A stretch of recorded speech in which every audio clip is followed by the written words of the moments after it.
Hello students, welcome to it's mathematics. तो students, आज हम इस चैप्टर में टॉपिक नंबर 2.5 कवर करेंगे, that is factorization of polynomial, which is of chapter 2 polynomials class 9th mathematics. Okay, तो I hope आपने यहाँ तक के सारे वीडियोस, पहले के जो वीडियोस हैं वो सब देख लिए होंगे। तो लेट्स बिगिन एंड प्लीज़ आप लोग सब अपने साथ में एनसीईआरटी बुक लेके बैठें। तो page number 40, factorization of polynomials. ठीक है, तो इसमें सबसे पहला जो चीज़ आ रही है वो आ रही है फैक्टर थ्योरम। फैक्टर थ्योरम हम पहले भी डिस्कस कर चुके हैं, दोबारा से डिस्कस कर लेते हैं। देखो, फैक्टर थ्योरम क्या कहती है? If P x is a polynomial of degree n and n is greater than equals to what?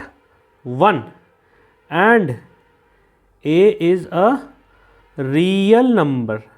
ठीक है ना, a क्या है? एक रियल नंबर है। देन फर्स्ट पॉइंट क्या होगा? x minus A is a factor of P X if P A is equal to 0।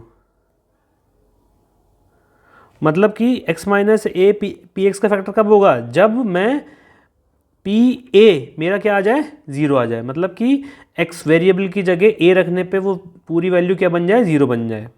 And second condition क्या है कि सेकंड कंडीशन क्या कह रही है कि if P A is equal to 0, if मतलब इस फर्स्ट पॉइंट का उल्टा, vice versa. If P A is equal to 0, ठीक है ना, P A equal to 0, P A is equal to 0 if x minus A is a factor of P X. if x minus a is a factor of px, factor of px। यहाँ तक समझ में आ गया? मेरे ख्याल से कोई दिक्कत नहीं है। ठीक है ना, प्रूफ देखना चाहो तो मैं प्रूफ भी करके बता देता हूँ। देखो, प्रूफ क्या कह रहा है, आपके एनसीईआरटी में ही दिया हुआ है। बाय रिमाइंडर थ्योरम निकालना है। तो रिमाइंडर थ्योरम मैंने क्या बताया था लास्ट वीडियोस में? Dividend is equals to divisor into coefficient plus remainder. ठीक है, तो उसके हिसाब से पी एक्स क्या हो जाएगा? P X will be equals to x minus A into Q X plus P A. P A वो रिमाइंडर है, ठीक है ना, पी ए क्या है? रिमाइंडर है। और x माइनस ए फैक्टर है एंड क्यू एक्स क्या है? जो मेरा बचा हुआ क्वेश्चन। आगे बात समझ में सबको? ठीक है, तो पहला पॉइंट क्या कह रहा है कि if P A is equals to 0, अगर पी ए 0 हो जाए मेरा, ठीक है ना, P A is equals to 0, then px is equals to what? x minus a into qx। obvious सी बात है, which shows that x minus a is a factor of what? px। ठीक है, और सेकंड पॉइंट क्या कह रहा है कि since x minus a is a factor of px, since x minus a is a factor of px, अगर x minus is a factor of P X है, then P X will be equals to what? x minus A into G X. और G x क्या है? कोई polynomial है। ठीक है ना, आगे बात समझ में? अब इन दिस केस देखो, एनसीईआरटी में क्या दिया हुआ है? P A is equals to A minus A into G A. तो ये a माइनस ए क्या हो जाएगा? 0। a माइनस ए कहाँ से आया? क्योंकि मैंने माना कि x minus is a factor, तो यहाँ पे x की जगह में क्या रख दूंगा? a। तो a माइनस ए क्या होगा? 0। 0 into G A will be 0। आगे बात समझ में? कोई दिक्कत? तो अब एक एग्जाम्पल लेते हैं। एग्जाम्पल नंबर 11 देखते हैं क्या कहता है। एग्जाम्पल नंबर 11 क्या कह रहा है? Examine whether x plus 2 is a factor of X cube plus 3x square plus 5x plus 6 and 2x+4 का भी चेक करना है। तो सबसे पहले मैं इसका निकालता हूँ, x³ + 3x² + 5x + 6, ठीक है ना। तो मुझे क्या करना है, एग्जामिन करना है। सबसे पहले मैं क्या करूँगा कि x+2 को क्या कर दूंगा, 0 के बराबर पुट कर दूंगा। मतलब इस पॉलिनोमियल की क्या निकाल लूँगा मैं, जीरोज़ निकाल लूँगा। तो x+2 = व्हाट, 0। तो x की वैल्यू क्या आ गई, -2। तो यहाँ पे रख देता हूँ -2। -2 का क्यूब प्लस 3 इंटू -2 का square plus 5 into -2 plus 6। Check करते हैं ज़ीरो आता कि नहीं आता। -2 का क्यूब कितना हो जाएगा, -8। यहाँ पे 2 प्लस का 2 का स्क्वायर, -2 का स्क्वायर कितना है 4, 4 3 ज़ा 12 प्लस का 12 माइनस 5 2 ज़ा 10 प्लस 6। चेक करो, देखो 12 + 6 18 प्लस का 18, ठीक है। और -8 - 10 माइनस का 18, तो क्या आ गया, 0 आ गया। तो x+2 is a factor of this polynomial. अब 2x+4 के लिए चेक करते हैं। 2 × -2 + 4, तो 2 × -2 क्या हो गया, -4 + 4 क्या आ गया, 0 आ गया। तो hence x+2 is a factor of this polynomial as well as this polynomial. आ गया समझ में, कोई दिक्कत, दोनों ही केस में 0 आ रहा है, ठीक है। अब देखो एग्जाम्पल नंबर 12 देखते हैं। एग्जाम्पल नंबर 12 क्या कह रहा है, find the value of k if x - 1 is a factor of 4। देखो ये क्या कह रहा है, if x - 1 is a factor of 4x³ + 3x² - 4x + k। अब मुझे वैल्यू क्या निकालनी है, k, और ये क्या कह रहा है कि x - 1 is a factor of this particular polynomial. तो अगर x - 1 इसका एक फैक्टर है, देन x - 1 के जीरोज निकाल लेता हूँ। तो x = क्या आ गया, 1। तो अगर ये इसका फैक्टर है तो x की वैल्यू यहाँ पे पुट करने पे ये किसके बराबर होगा, 0 के बराबर होगा। तो पुट कर देते हैं। तो 4x³ + 3x² - 4x + k = 0। अब मुझे ये दिया हुआ है कि x - 1 is a factor of this polynomial, then ठीक है ना, फैक्टर है तो ये क्या किसके बराबर होगा, 0 के बराबर होगा। अब पुट कर लेते हैं, 4 × 1 का क्यूब प्लस 3 इंटू, जहाँ जहाँ x है वहाँ क्या रखना है, मुझे 1 रखना है, जो कि 0 है किसका, x - 1 वाले पॉलिनोमियल का।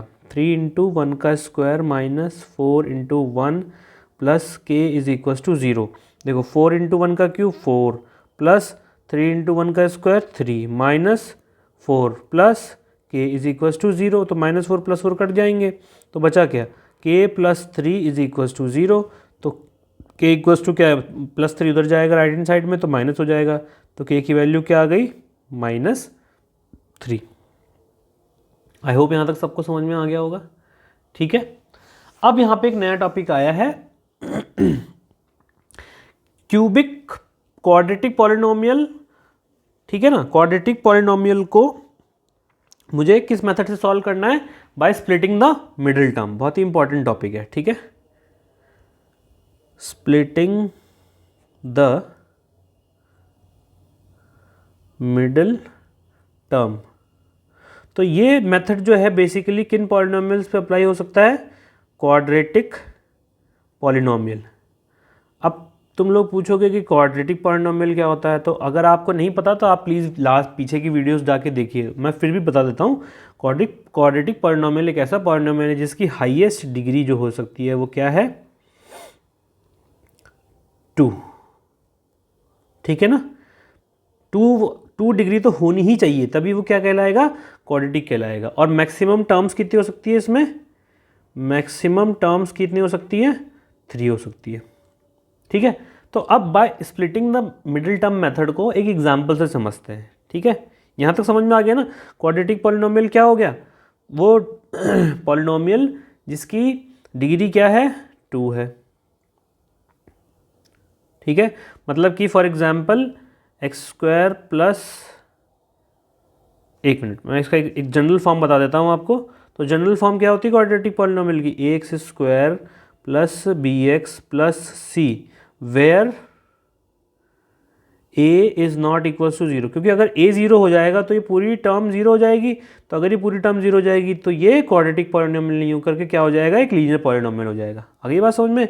तो क्वाड्रेटिक पॉलिनोमियल की जनरल फॉर्म है ये है X square plus B X plus C. यहाँ तक कोई डाउट किसी को? ठीक है। अब देखो मैं क्या मेथड लगाता हूँ, स्प्लिटिंग द मिडिल टर्म करके मुझे क्या निकालना है, फैक्टर्स निकालने। ठीक है ना। तब एग्जाम्पल नंबर 13 देखो क्या कहता है। एग्जाम्पल नंबर 13 ये कह रहा है कि factorize 6x square plus 17x plus 5 by splitting the middle term and by using factor theorem. तो सबसे पहले मैं स्प्लिटिंग द मिडिल टर्म करता हूं ताकि टॉपिक भी समझ में आ जाए। स्प्लिटिंग द मिडिल टर्म, ठीक है। तो मिडिल टर्म क्या है यहाँ पे, 6x square plus 17x plus 5, middle term है मेरी 17। तो मुझे क्या करना है, दो ऐसे नंबर फाइंड आउट करने हैं P एंड Q जिनका सम तो आए 17 और जिनका जो मल्टीप्लिकेशन है वो क्या आए 30। 30 कहाँ से आया, ये 6 और 5 से, इन दोनों के मल्टीप्लिकेशन, मतलब कि A और C, क्योंकि मैंने कॉमन आपको क्या बताई थी, जनरल फॉर्म क्या बताई थी, X square plus B X plus C बताई थी। तो उसके हिसाब से यहाँ A क्या है 6 और C क्या है 5 है। तो इन दोनों का मल्टीप्लिकेशन जो नंबर होगा पी क्यू इज इक्वल 30 और ऐसा नंबर जिनका एडिशन क्या आ जाए 17 आ जाए। ठीक है। तो फाइंड कैसे करेंगे, P इंटू क्यू जो आया है मेरा 30 उसके फैक्टर्स निकालते हैं। ठीक है ना, फैक्टर्स निकालते हैं। तो फैक्टर्स क्या क्या होते हैं इसके 2 इंटू, देखो फैक्टर्स क्या होंगे 6 एंड 5। ठीक है। तो 6 को मैं क्या लिख सकता हूँ 3 इंटू 2 इंटू 5। अब देखो मुझे ऐसा नंबर बनाना है इस फैक्टर से जो 17 के बराबर हो। तो क्या आ रहा है देखो 5 3 ज़ा 15 एंड 2, तो 15 एंड 2 आ रहा है, फिट बैठ रहा है बिल्कुल। और 15 2 ज़ा क्या हो रहा है 30 भी हो रहा है। ठीक है। तो अब क्या करो यहाँ पे पुट कर दो, 17x की जगह क्या लिख दो, 17x की जगह लिख दो 15x प्लस 2x प्लस 5। यहाँ तक समझ में आ गया सबको? कोई डाउट? अगर किसी को कोई डाउट हो तो मुझे कमेंट्स में बता देना, मैं बता दूंगा। और उसके अलावा भी अगर किसी को ऐसा लगता है कि मुझे पर्सनल क्लास की ज़रूरत है तो आप मुझे itsmathematics01@gmail.com पे कांटेक्ट कर सकते हैं। वो मैंने कांटेक्ट डिटेल्स अपनी डिस्क्रिप्शन बॉक्स में भी दे रखी हैं, और जैसे ही होगा मैं आपको इस ऐप कांटेक्ट करूँगा। ठीक है। ठीक है, यहाँ पे समझ में आ गया यहाँ तक सबको?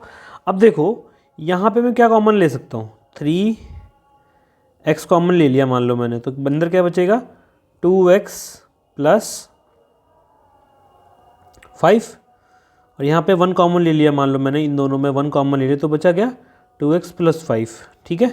तो अब मैं क्या लिख सकता हूँ उसको 3x plus 1 and 2x plus 5 हो गए फैक्टराइज। ये किसके बराबर होगा, 6x square plus 17x plus 5 के बराबर होगा। ये मेरा क्या आ गया, आंसर आ गया। ठीक है ना, स्प्लिटिंग द मिडिल टर्म समझ में आ गया सबको? अब अपन चलते हैं जो दूसरा मेथड दिया है फैक्टर थ्योरम के थ्रू करना है इसको मुझे। फैक्टर थ्योरम लगा के मुझे सॉल्व करना है ये क्वेश्चन। ठीक है। तो सबसे पहले मैं क्या लिख लेता हूँ, अपनी इक्वेशन लिख लेता हूँ। क्या है 6x square plus 17x plus 5। तो इस इक्वेशन को मैं ऐसे भी लिख सकता हूँ, 6 मैंने मान लो कॉमन ले लिया तो बचेगा क्या x square plus 17/6x plus 5/6। अब फैक्टर थ्योरम क्या कहता था कि if a and b are zero of px, मतलब कि a and b are zeros of px के अगर वो जीरोज हैं देन ये किसके बराबर हो जाएगा 6 into x minus A into x minus B. सो इसके हिसाब से ए बी क्या आ गया मेरा 5/6 आ गया ना 5/6। समझ में आ रहा है सबको? 5/6 आ गया। अब क्या करो 5/6 के फैक्टर्स निकालो। तो 5/6 के फैक्टर्स निकालने का बहुत ही आसान तरीका है, 5 के वो लिख लो, क्या बोलते हैं 5 के आप वो लिख लीजिए फैक्टर्स 5 इंटू 1, और 6 क्या होते हैं 3 इंटू 2, कॉम्बिनेशन में बनाते जाइए इनका। तो 5/3, ठीक है ना, ऐसे कॉम्बिनेशन बन जाएगा 1/2 प्लस माइनस 5/3 हो जाएगा। ठीक है। Plus minus 1/2 plus minus 5/3 plus minus 5/2 and plus minus 1। तो इतने सारे फैक्टर्स बन गए इसके, ठीक है, कोई दिक्कत नहीं यहाँ तक। अब एक एक को मुझे चेक करना है। जो फैक्टर थ्योरम है वो काफ़ी लंबा है as compare to splitting the middle term. तो हमेशा अगर एग्जाम में मेंशन नहीं है कि आपको किस मेथड से करना है, तो आप स्प्लिटिंग द मिडिल टर्म वाले मेथड को प्रेफरेंस देंगे, ठीक है ना, उसी से करेंगे क्योंकि वो एक ईजी मेथड है। अब देखो इतने सारों को निकालने बैठोगे तो बहुत टाइम लगेगा, ठीक है। तो अब यहाँ पे देखो एनसीईआरटी में निकाला हुआ है पहले से, तो इन्होंने p 1/2 पे चेक किया तो 0 नहीं आ रहा है, तो इसका मतलब 1/2 इज नॉट फैक्टर। अब चेक किया इन्होंने p -1/3 पे, p -1/3 रखने पे क्या आ रहा है, 0 आ रहा है, तो एक फैक्टर क्या हो गया, x + 1/3, ठीक है ना। और सिमिलरली ट्रायल करते करते इन्होंने ये भी चेक किया कि x + 5/2 पे भी क्या आ रहा है, ये भी फैक्टर आ रहा है px का, ठीक है। तो क्या आ गया, देखो 6x² + 17x + 5, इसको मैंने किसके बराबर लिखा था, 6 × x + 1/3 और x + 5/2, क्योंकि ये दोनों मेरे क्या हैं, फैक्टर्स आ चुके हैं, ठीक है। अब यहाँ पे क्या किया मैंने, दोनों का एलसीएम ले लिया। यहाँ पे मान लो यहाँ पे मैं एलसीएम ले रहा हूँ तो क्या आएगा, 3x + 1, और यहाँ पे मैंने एलसीएम लिया तो क्या आएगा, 2x + 5, तो 3 × 2 6 हो जाएगा, ये दोनों कैंसिल आउट हो गए। देखो 3x + 1 और 2x + 5 आ गया, उस जो मैंने मिडिल टर्म स्प्लिट करके निकाला था वही आंसर आ गया। समझ में आ गया सबको, आई होप यहाँ तक सबको समझ में आ गया। तो मैं आपसे यही कहूँगा कि अगर क्वेश्चन में ये मेंशन नहीं है कि कौन सा मेथड यूज़ करना है, तो आप please splitting the middle term he use करें, क्योंकि वो ईजी है और टाइम सेविंग भी है, ठीक है। अब एग्जाम्पल नंबर 14 देखते हैं क्या कहता है। एग्जाम्पल नंबर 14 क्या कह रहा है कि factorize y² - 5y + 6 using factor theorem. Factor theorem मुझे लगानी है यहाँ पे, मान लो, ठीक है। तो लेट py = व्हाट, py क्या है, y² - 5y + 6 है, ठीक है। Now if py = y - a and y - b, then A B क्या है, 6, तो 6 के फैक्टर क्या होते हैं, 1 2 एंड 3। अब हिट एंड ट्रायल मेथड से चेक करो बैठ करके कि P2 पे चेक करो, फिर P3 पे चेक करो। तो P2 पे अगर मैं चेक करता हूँ तो क्या आएगा मेरा, 2 का स्क्वायर - 5 × 2 + 6, 2 का स्क्वायर 4 - 5 × 2 10 + 6, 6 और +4 10, 10 - 10, ये आ गया 0। तो P2 तो है, मतलब कि P2 तो एक फैक्टर है इसका, ठीक है, मतलब कि y - 2 तो एक फैक्टर है। अब P3 पे चेक करता हूँ, 3 का स्क्वायर - 5 × 3 + 6, 3 का स्क्वायर 9 - 15 + 6, 9 + 6 क्या होता है, 15, 15 - 15 0 आ गया। तो P3 पे भी 0 आ गया, हैंस y - 3 भी क्या हो गया, फैक्टर हो गया। तो a और b निकल गए, तो फैक्टर्स क्या हो गए इसके, y² - 5y + 6 के फैक्टर्स क्या हो गए, y - 2 × y - 3। आई होप सबको समझ में आ गया होगा, कोई दिक्कत वाली बात नहीं है यहाँ पे, ठीक है ना, ठीक है। Now let's move to example number 15।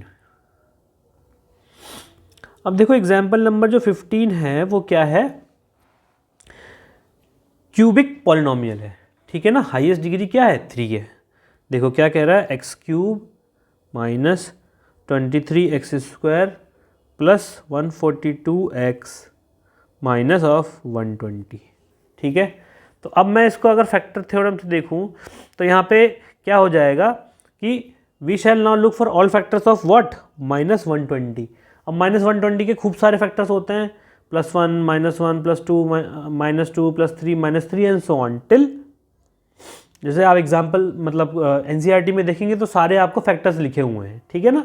तो वहाँ से इन्होंने by hit and trial method ये पाया कि P1 = 0 है, मतलब कि अगर मैं x की जगह 1 रखता हूँ तो उसकी वैल्यू क्या आ रही है, 0 आ रही है। तो इसका मतलब क्या हुआ, x - 1 क्या है, फैक्टर ऑफ क्या है, इस पॉलिनोमियल का फैक्टर है, x माइनस वन, ठीक है। अब देखो, अब मैंने किया क्या है मैंने यहाँ पे सारे टर्म्स को ब्रेक कर दिया ना, ठीक है ना। कैसे किया देखो, मेरे पास क्या था, x cube minus 23x square plus 142x minus 120 था, ठीक है ना। तो एक्स क्यूब को मैंने ऐसे ही रहने दिया, 20 माइनस 23x स्क्वायर को मैंने क्या लिख दिया, minus x square minus 22x square, minus x square minus 22x square, ठीक है। और 142x को क्या लिख दिया, 22x plus 120x minus of 120। अब कुछ भी नहीं किया मैंने, ऐसा कॉमन लिया कि सब में x माइनस वन कॉमन आ जाए। तो यहाँ से देखो एक्स स्क्वायर मैंने कॉमन ले लिया इन दोनों में से, तो क्या आ गया x माइनस वन। यहाँ से मैं क्या कॉमन लूँ, माइनस ऑफ 22x कॉमन लूँ तो क्या आएगा, x माइनस वन, ठीक है। यहाँ से मैं क्या कॉमन लूँ, प्लस 120, तो अंदर क्या आएगा, x माइनस वन। तो x माइनस वन बाहर निकाल लो, सबको कॉमन है, x माइनस वन, अंदर क्या बच जाएगा, x square minus 22x plus 120। अब देखो ये इक्वेशन किस में कन्वर्ट हो गई, ये अंदर वाली क्या है, क्वाड्रेटिक है। और क्वाड्रेटिक को हमको सॉल्व करने आता है, कैसे करते हैं क्वाड्रेटिक को, मैं क्या मेथड अप्लाई करूँगा इसके अंदर मैं अप्लाई करूँगा स्प्लिटिंग द मिडिल टर्म। देखते हैं, तो एक फैक्टर तो आ गया x माइनस वन, दूसरे को सॉल्व करना, x square minus 22x plus 120, x square minus 22x plus 120। तो अब स्प्लिटिंग द मिडिल टर्म को स्प्लिट करो तो क्या आएगा, 120 के फैक्टर्स क्या हैं, मतलब a इंटू बी क्या है, p इंटू क्यू मुझे क्या लाना है 120, और p प्लस क्यू मुझे क्या लाना है माइनस 22। तो 120 के फैक्टर्स निकालता हूँ, देखो क्या है, 120 के फैक्टर्स क्या हैं, 12 इंटू 10, मतलब 12 एंड 10 है फैक्टर्स। अब p और q अगर मैं माइनस 12 और माइनस 10 ले लूँ तो दोनों का एडिशन माइनस 22 भी आएगा और मल्टीप्लिकेशन प्लस 120 भी आएगा। तो मैं क्या लिख सकता हूँ, एक्स स्क्वायर माइनस 22x को क्या लिख सकता हूँ, minus 12x minus 10x plus 120 लिख सकता हूँ। अब यहाँ पे मैं अगर x कॉमन लेता हूँ तो बचेगा क्या अंदर, x माइनस 12, इसके अंदर मैं लेता हूँ माइनस 10 कॉमन लेता हूँ तो बचेगा क्या, x माइनस 12। इसको फर्दर सिंप्लीफाई करेंगे तो x minus 10 into x minus 12 आ जाएगा इसका। और पीछे मैंने क्या निकाला था, पीछे मैंने एक फैक्टर और निकाला था ना, x माइनस वन, वो भी आ जाएगा। तो आंसर क्या आ गया, x minus one into x minus 10 into x minus 12। ये किसके फैक्टर्स आ गए, ये जो आपका क्यूबिक पॉलिनोमियल था उसके, ठीक है, x minus one into x minus 10 into x minus 12। तो आई होप यहाँ तक सबको समझ में आ गया होगा। नेक्स्ट वीडियो में हम लोग एक्सरसाइज 2.4 के सारे क्वेश्चंस कवर करने की कोशिश करेंगे, ठीक है। और अगर आपको कोई भी डाउट है तो आप कमेंट्स में डाल सकते हैं, या फिर मेरे personal mail that is itsmathematics01@gmail.com पे मैसेज कर सकते हैं। और अगर आपको पर्सनल क्लासेस की ज़रूरत है तो मैं ऑनलाइन पर्सनल क्लासेस भी लेता हूँ, तो आप मुझे वहाँ पर अपने कॉन्टैक्ट डिटेल शेयर कर सकते हैं। तो आई होप आप सबको पसंद आया होगा, और अगर आपको ये पसंद आया है तो प्लीज़ इसको आप लाइक करें, वीडियो को ज़्यादा से ज़्यादा लोगों के साथ शेयर करें, और अगर आप चैनल पर नए हैं तो प्लीज़ इसे सब्सक्राइब जरूर करें। Thank you.